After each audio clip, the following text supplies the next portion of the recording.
ამჯერად დევნილთა, ეკომიგრანტთა და საარსებო წყაროებით უზრუნველყოფის სააგენტოს პროგრამაზე მოგიყვებით. თვითდასაქმების ხელშეწყობის საგრანტო პროგრამის ფარგლებში განცხადებების მიღება დაიწყო და 30 აგვისტოს დასრულდება.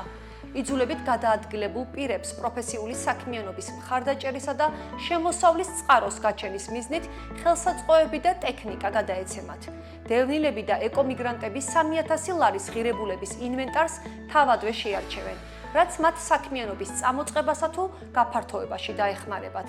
პროგრამაში ჩართვა პროფესიული სასწავლებლების კურსდამთავრებულ იძულებით გადაადგილებულ პირებს და ეკომიგრანტებს შეუძლიათ, რომელთა პროფესიული საქმიანობა შესაბამისი დოკუმენტით დასტურდება. დევნილთა, ეკომიგრანტთა და საარსებო წყაროებით უზრუნველყოფის სააგენტოს აღნიშნული პროგრამის ფარგლებში იძულებით გადაადგილებული 200-მდე პირი დაფინანსდება.